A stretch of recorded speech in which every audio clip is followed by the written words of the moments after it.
All right, what's up, everybody? Welcome back to the Masculine Mastery Summit. And today I am really excited to be joined by John Wineland. Welcome to the summit, John. How are you, man? I'm very good, man. Thanks for having me. Awesome. Yeah, happy to have you here and just all of the years of wisdom that you've gained through being a coach, author, and really just supporting men in this space of embodiment. And so today I wanted to talk all about leadership. Now, I know that's a Mm, pretty loaded word and there's many different mhm, variations of leadership, but right now, as we know, men are dealing with a whole realm of distractions, addictions, not really feeling a true sense of purpose and direction in their life. And by default are taking orders and really just falling in line with the status quo. So I mm, guess my first question to you is how can men begin to bring themselves into a place where they can become the leaders of their life? mm, mm. Yeah, I think the answer that I give normally when men ask me this question, it's usually surprises them, and it's just really simple. The best way to start is by learning how to breathe, right? And I'm sure you have people on the summit that are also talking about breath. Let me just I'll be the fifth or sixth, whoever. But yeah, so leadership requires good leadership, heart-centered leadership, leadership that's sort of rooted in the moment or grounded in the moment, requires that there be, embodied presence. And so embodied presence requires breath because, one of the things that I think I see men run into trouble with, and I see, the world is filled with leaders that do this.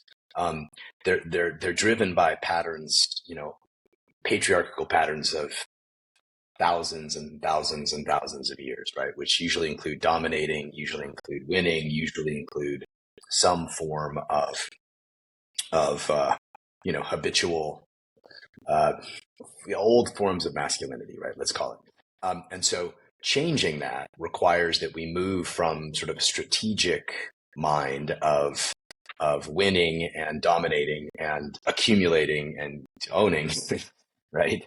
Um, and get into a more heart-centered place to be able to make decisions from. So I would define leadership as really being able to feel into a moment, whether it's a relational moment, whether it's a moment with your company or your children or leading community, a moment of your life, to really be able to feel into what is needed in that moment for a greater liberation of love and consciousness, and then to have the capacity to execute from there. So there's, two separate skill sets. One is the capacity to feel like, okay, what is this moment calling for? What is this moment wanting from me and us in this at this time?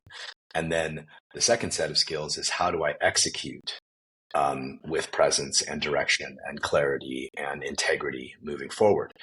So all that being said, the key to both, the first step, it's not the only step, but the first step of mastering both of those separate skill sets is breath and presence. Um, so we all know what breath does for the body, what it does for the mind, what it does, how people feel about us when we're breathing deeply versus not. Um, so breath is always the place to start, man. My apologies for anybody that's heard me say this 100 times, but it's not changing anytime soon.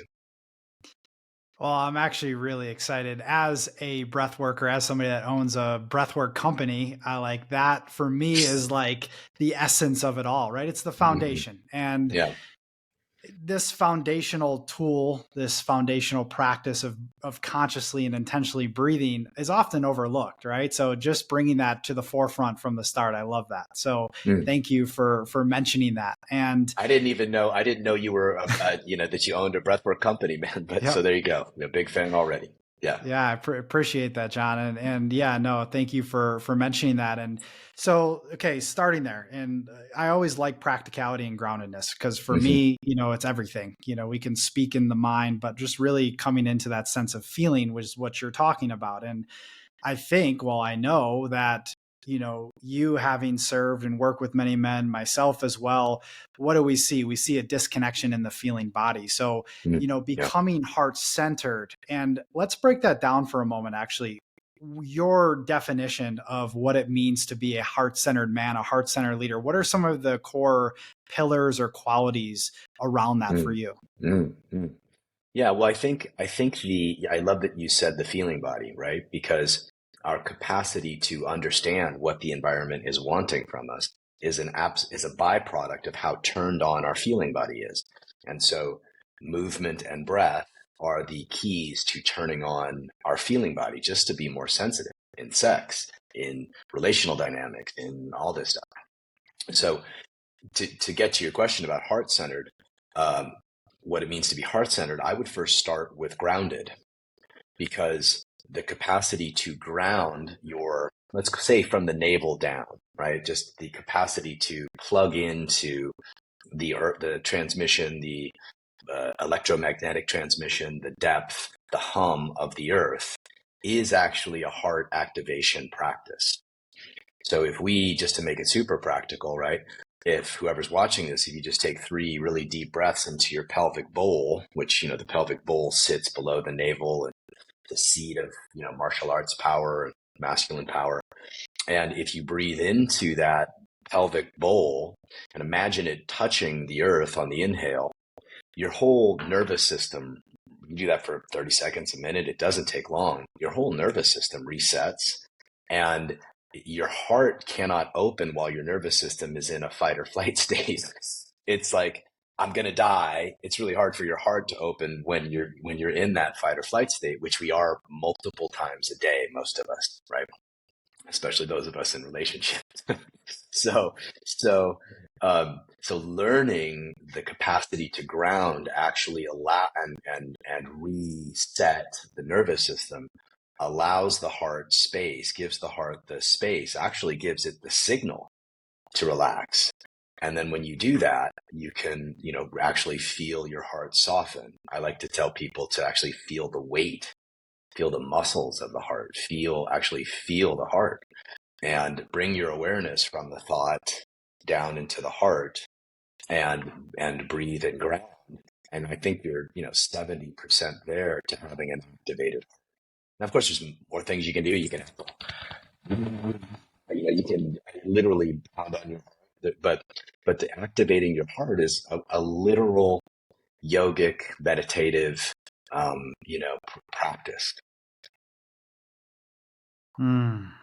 Yeah, I really like that. And the connection with the earth is a key part of that. And I'm glad you also mentioned that because, as men, I think it's easy for us to get caught up here, right, in the mind space and overthinking. And then Yep. there is that disconnection that happens. And even just the simple practice of what you've mentioned and also putting your feet into the earth, what that does to bring back a sense of connection and feeling to a man that maybe has been not in that state and not used to Mm-hmm. being there. And Mm-hmm.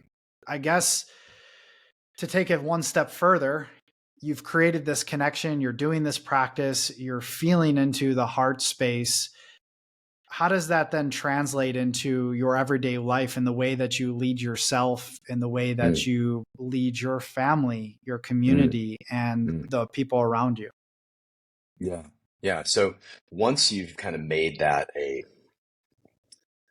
100 times a day practice, we always underestimate how much is needed, but like 100 times a day practice of just taking that minute to plug in and breathe and relax your heart, then the moment is going to send you signals, even if there's nothing going on. And so I would start with myself. So I will often stop when I'm like in between calls or when I'm, kind of moving through my day.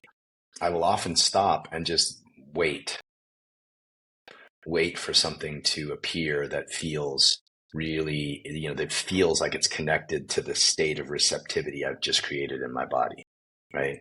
And oftentimes it will be surprising, oftentimes it will be magic, oftentimes it'll seem like, what the fuck, what's this have to do with anything? What does changing that light bulb have to do with anything?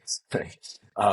But I'm allowing myself to plug into something greater than my patterns and my thought patterns and my strategies.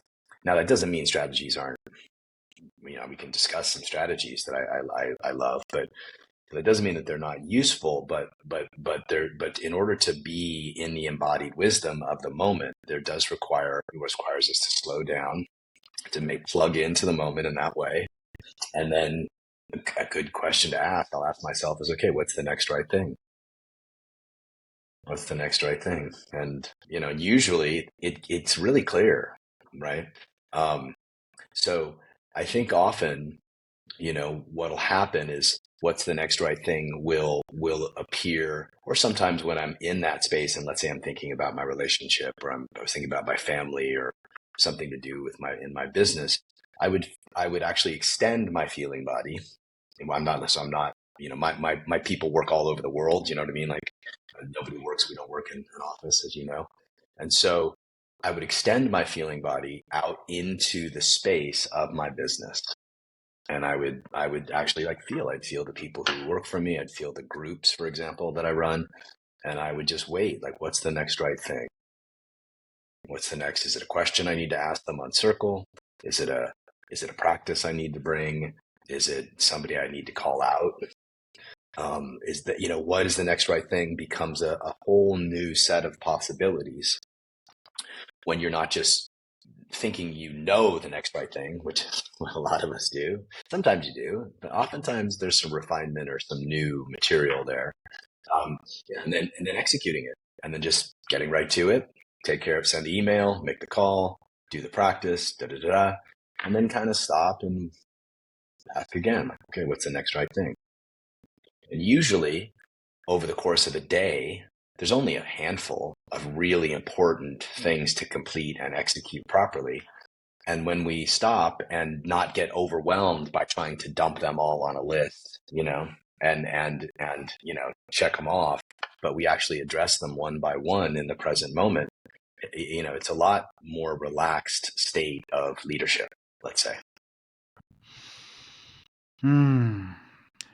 Yeah, if I can reflect back what I'm hearing from you, it's actually reversing what men are used to doing, in the sense of doing and taking action all the time and being in this ultra hyper productive hustle grind type of experience, which I've been there many times, and it's exhausting. It burns out the nervous system. So what I'm hearing from you is actually starting in a more yin receptive state, where you're actually working with your own inner feminine and listening and allowing life to guide you, and then taking that integrated masculine approach of actually taking action towards the thing that maybe will move the needle on something. Yeah, I would just refine it a little bit and say it's Sure. Really, you're in those moments where you are, plugged in and breath and feeling your heart. I would add that you're also still. So to me, it's an integrated yin yang moment, right? Where I'm feeling like, okay, what's the thoughtless stillness in the moment, right? What is the beyond the experience that I'm having in this moment? What is the part of me that is beyond the experience, that is witnessing the experience, that is aware of the experience, but isn't the actual experience? And so feeling both of those things at the same time is this sweet spot of easy. It's an easy access point to what could be deep states of meditation and receptivity. So I think actually that, the trope is, like you said, that the masculine is in the doing, moving, grinding, completing. And actually the sacred masculine, as I was taught and as I teach, is really about not taking any movement, that it does not come from stillness. Now, do I do that all the time, every day? Fuck no. It's a lifelong practice of return. You know what I mean? But when I'm in my best states of leadership, when I'm teaching, for example, I will often stop in the middle of a practice. There'll be all kinds of stuff going on around me. I'll find the stillness of the moment, and I'll then continue the practice in the direction that emerges as I'm teaching. Right. I'm sure since you lead breathwork sessions, that that you might start with some idea of what's happening, but true leadership happens because you're feeling the moment from stillness and then directing people to open in this way or breathe in this way. attend to this feeling or whatever, explore this, right? That's where great leadership happens, not in the regurgitation of strategy, but in the refinement. The art, let's call it the art of leadership, happens in the refinement of the moment. And that refinement comes from a deep sense of presence that, is a lifelong practice. Yeah, that right there is quotable and also very important to take in. And there's I don't know who said it. I think it's like a Chinese proverb. It's also used in the Gene Keys a lot. I do a lot of work with the Gene Keys. And Yeah. it's the word or the sentence of easy is right. Mm. And I always like that because Mm. so much of our lives is this sense of resistance and struggle, especially as men. What I've noticed is like always in resistance, which is also aka in controlling, Mm. and how do we kind of pull back the reins a little bit and be in that state, right? Because I know just from my own personal experience how much I've wanted to hold on to Mm. where and direct life where it's going when we live in a great um, cosmos of uncertainty. And Yeah. so I think that's another piece to this. And perhaps I don't know if there's something you want to add there in regards to that, Mm. because I know this is a really common struggle that people face. Yeah. Well, I think one of the real roadblocks for men being good leaders in their daily lives and their communities, and especially at home, is this sense of exhaustion that comes from either gripping or pressing or pushing, right? And so, easy is right is perfect, right? Easy is, in those moments. And again, this is something that, we have to retrain ourselves to prioritize and practice.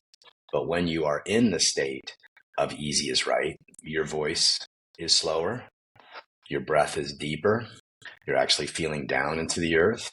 There's a sense of like a slotting yourself into the present moment. And then effort becomes less effortful. And so the burden that men are always feeling, or the exhaustion that men are always feeling, or the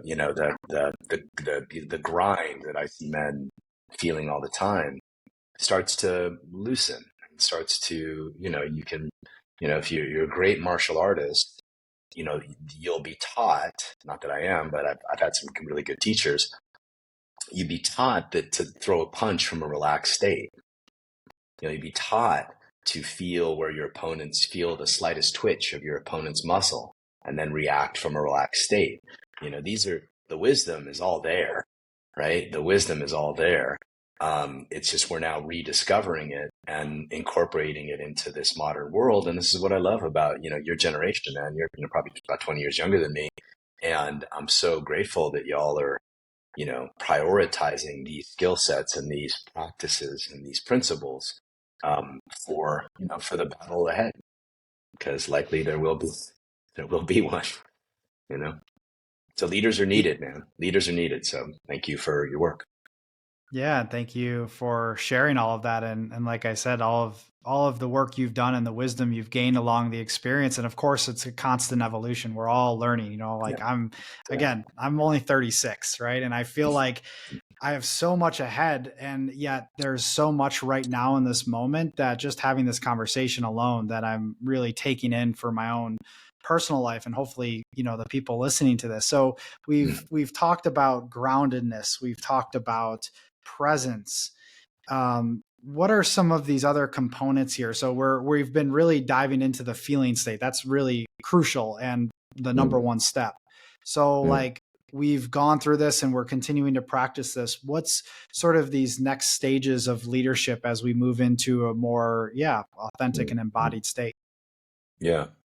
Well, I think that it starts in daily practice for sure, right? Great leaders have daily rituals and practice. Um, One that I learned from my teacher that I love, David Dana. It's a guy who I studied with for many years and worked with for many years. And one of the practices he gave for men was to, after your morning practice, or, if you complete your morning practice, do some breath work, some movement, some meditation, ask yourself the question, what needs to happen today? What do I need to complete today or make massive progress on today or do today so that I can die complete tonight. So when I put my head on the pillow, right, I can go to sleep thoughtless. Beautiful practice. Brilliant. And to me, that's self mastery and learning to prioritize. Now it might be, I've done this practice for years now, and oftentimes the thing that I need to actually complete so that I can go to bed thoughtless and fully, given. It's not all work. It's not always. Sometimes it is. Sometimes it's a very specific piece of work. Sometimes it's paying attention to somebody I love. Sometimes it's taking care of myself in a certain way. Sometimes it's doing a Netflix afternoon. Like it could be any number of things. But once you start asking that question and really sort of getting into alignment with your heart, going back to your question of what's heart-centered, I would argue that heart-centeredness for men often requires a checking in with your own heart. Like what's the wisdom of your heart telling you is the most important things to do today to move forward on today. And 9 out of 10 times, if you do those things, you will go to bed literally feeling more relaxed, more complete, more productive, more full. And so that would be the first step of learning to lead yourself, right? Learning to lead yourself. Because if you can't lead yourself, you don't have some forms of self-mastery, then, other people are not going to trust you to lead them, right? Especially your feminine partner, right? She'll point it out really fast. And so it's important to really start there, I guess would be the way I would answer that. But then you could expand that. Like you could say, what are the most important things for my organization to complete this year? So that at the end of this year, I could feel, complete. Like I could really go to bed on New Year's Eve and feel, or New Year's morning, whenever you end up in bed, and feel like I really completed something perfect. And then you could, of course, extend that out into your life. Okay, so before I die, so I die complete, what do I need to do? Right. And that in that way, we gain a self-mastery. And then that self-mastery will start to, literally just pulse out into all the things we touch, all the things we do, and inform all of them. That's a beautiful, I love those questions. That's really powerful. I'm going to start implementing that. I really, really like that a lot. Yeah. I can also sense that this practice, it also almost creates and really taps into our higher vision, especially when we're asking sort of the bigger questions as it pertains to our year, to our life. And I think that is one component that is incredibly important for a man to have any sense of direction in his life, is to have that overall vision for himself, for the legacy that he wants to leave. And of course, we all know that life doesn't go as planned all the time, and that there's many of different twists and turns along that. But to have and hold a North Star, can you speak to that a little bit about the importance of that for a man? Yeah. Well, I see, I teach a lot of purpose in my programs and my workshops. I teach a lot of men around finding purpose, refining their purpose.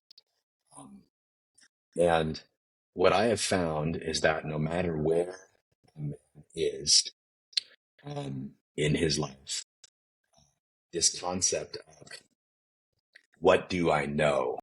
My friend Kendra Kunoff likes to put it this way, and I think it's really beautiful. It's like, what do I know is true in terms of my mission? Not 10, 5 years down the road, but what do I know? What's the next step that I know is true for me? It could be study with this teacher. It could be master this practice. It could be, write this book. It could be, it could be, go on a vision quest and find what my, my deepest purpose is. But what do I know to be true? And that's often asking men. It's challenging for men because it's asking them to slow the fuck down, and pull into your heart again, pull into the truth of your heart, and just really take it one step at a time. Because I don't know if you ever saw the old Indiana Jones movies where the walk of faith where he had to actually put the step down before the, plank showed up. It's kind of like that. I find like we could have these grand visions for what we want to do in the world, and that's great. I love that. But they can change, they can refine. And if we get too dialed into what they should be, oftentimes those rigid expectations are coming from habit. They're coming from competition. They're coming from fear of financial insecurity. They're coming from need to, impress our fathers or, our wives or whatever. They're not coming from a deeper heart's truth. So as men are connecting to a higher vision, I would again bring them, all the fucking higher vision we need, brother, is, starts here, really does. I'm not trying to be too woo woo here, but there's a wisdom and there's an access to a truth that won't sell us out if we're willing to train ourselves to keep kind of coming back in and feeling that heart and going, okay, what do I know? And it might be an hour-long sit. It might take a few days, but if you keep, you'll find the next thing to do. And, so you're kind of seeing a theme develop in the way I approach these things. And I've found that those are the best ways to take, to move things forward. Plus, it doesn't stress me. I'm just speaking for me personally, stress me out to just like, okay, I know that this is where I'm being called. This is what's wanting to happen for me. I just had this moment happen where I wanted to get back into iron shirt Qigong. Right. And I had this, I had trained years ago and I'd had this thought in a kind of a way we're talking about, like, I want to get back more into iron shirt. Literally a week and a half later, this teacher, he sent out this email about an iron shirt, program he's doing. And so I just think that, that if we keep like taking our, next step forward, the path will appear. Now, with that said, having grand visions is beautiful. And I am a big fan of writing out, I'll do vision boards, I'll do 3-year plans, I'll do revenue generating plans, I'll do all of that stuff. But again, it's coming, more from a sense of inspiration and sort of heart-centered knowing that that's the next thing to do in order to clarify things, not because it's what I should do or I need a pitch deck or whatever the fuck it is. But not everybody's. I have a very charmed life. I've been lucky to work with really amazing teachers, and I've been blessed with great people to work with, and so I understand not everybody has this freedom, but I do think that more men have more of it than they think.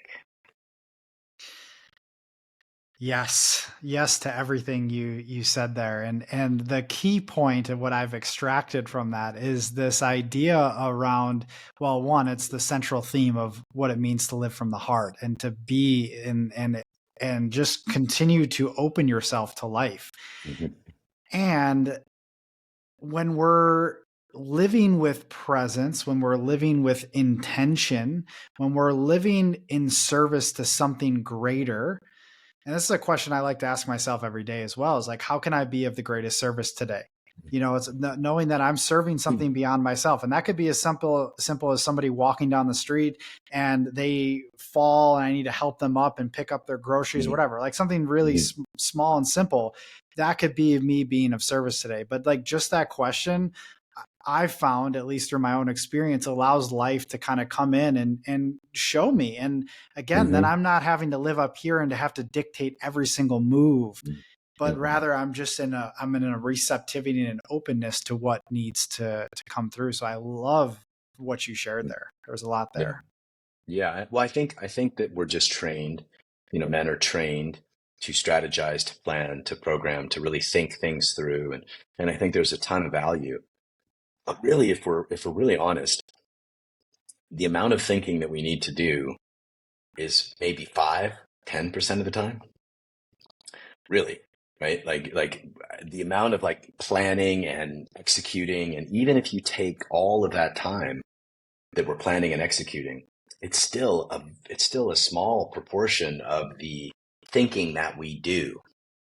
And so being able to turn off the habitual loops of thinking, how am I going to win? How am I going to win? Is she going to love me? Am I doing this right? You know, I mean, these thoughts are, we loop the same thoughts 90% of the time.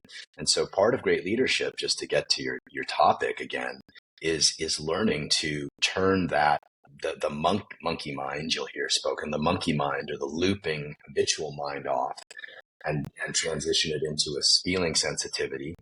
And then once you do that, new wisdom, you know, it's almost like you can't, if your brain is full with the same habitual thoughts all the time, how open are you to the wisdom of the cosmos that wants to, you know, come through, right? How open are you for new inspiration or new ideas or new practices or, you know, new groundbreaking innovations and whatever, right? And so, you know, a good chunk of leadership training, I would call it, and good, you know, I have my program's actually called the, you know, the embodied masculine leadership training. And it's because leadership training has to start, in my mind, with these principles, and be able to clear out the habitual thoughts so that something greater has a, you know, has a space to come through.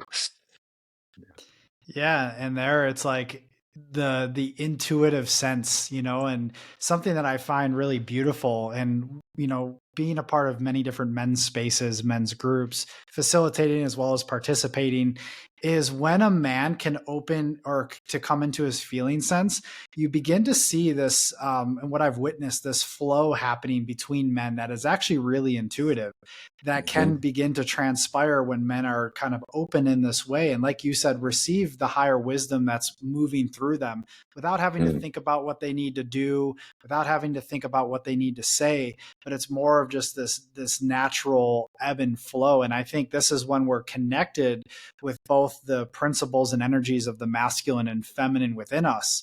And I think that is so important to focus on. And I know, you know, reading your book From the Core, which is one of my favorite men's books, you know, in that, speaking about these principles and how they play out, and how that looks like in our everyday experience. And I know that's a whole nother topic in itself. But if there's Yeah. anything else you want to speak to there, like, you know, you mentioned the word and, you know, the terminology of the sacred masculine. So being the sacred masculine, what does that being, what does that man look like in his everyday? And we've covered a lot of that. But is there Yeah. anything else you want to speak to there? Yeah. Well, first of all, it's a state of being. It's not something that we can, you know, very few beings on the planet have enough capacity to live there all the time, you know? Agreed. Yeah, but it is a state that I would define as a state of presence and awareness and sensitivity, feeling sensitivity that we've been talking about, that is whole and complete into itself.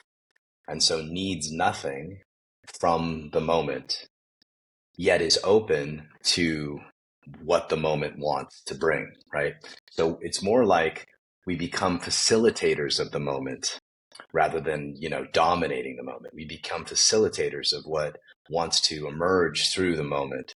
We make our bodies transmitters for the constant cosmic flow that is always wanting to give us the right direction. Um, and I do think that I would consider, the way I wrote about it in the book, is that there's an integrated masculine that is both deeply still, connected to consciousness, but also super sensitive. Like, again, a martial artist is a great example of this. Like, still, but ready, you know, ready to move at any moment.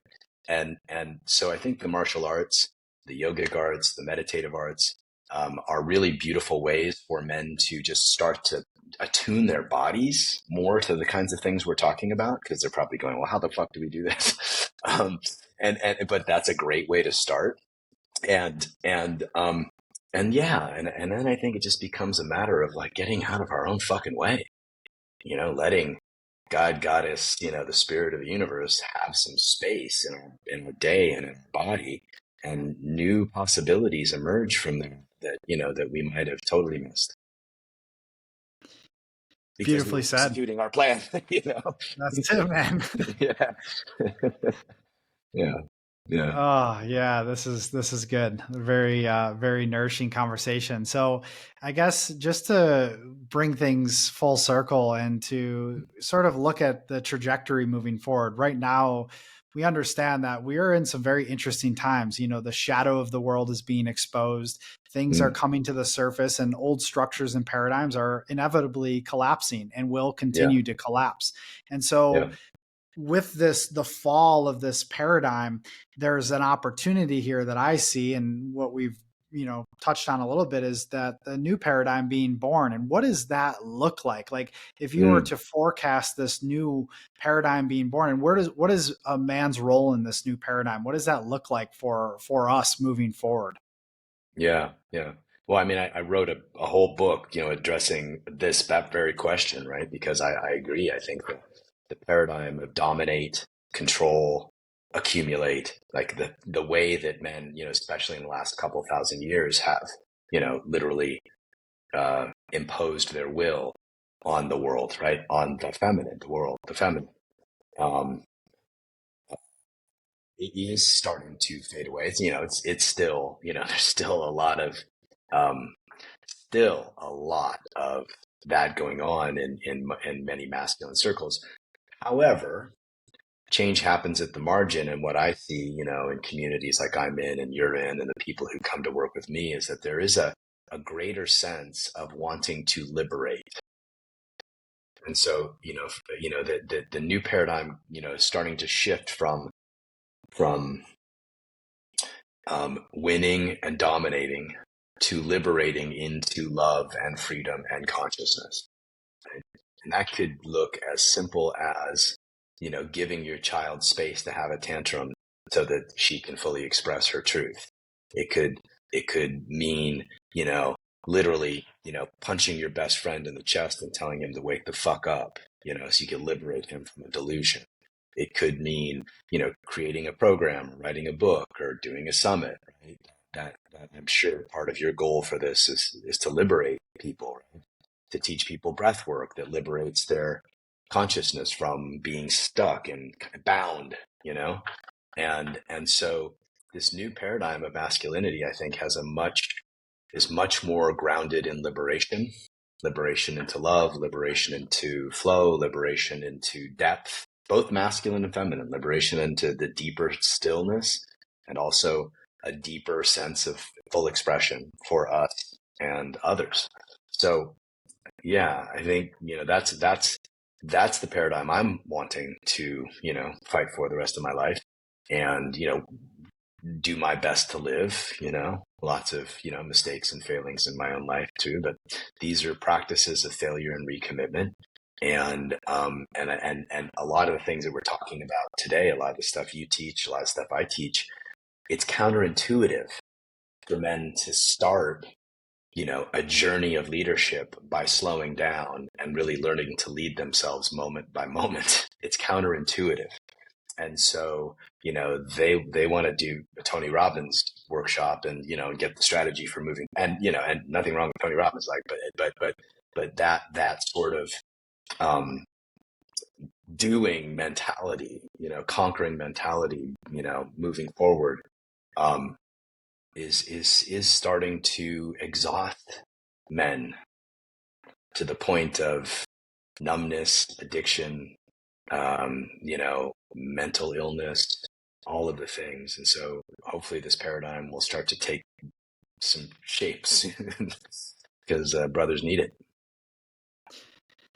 They sure do, and the world does. The feminine does. The Absolutely. earth is calling for this, and the whispers I've heard from the earth and sort of these, I guess, my own intuition is why this work right now is so incredibly important. When I say this work, I'm talking about not only our own inner work, but men's work in general Mm-hmm. is crucial right now, and Mm-hmm. is the way forward if we can step into exactly what you just described, and liberating ourselves from all of these different energetic hooks that we've Mm-hmm. had in our traumas and all of the different wounding we've experienced. We can unhook from this and really step into a more liberated state.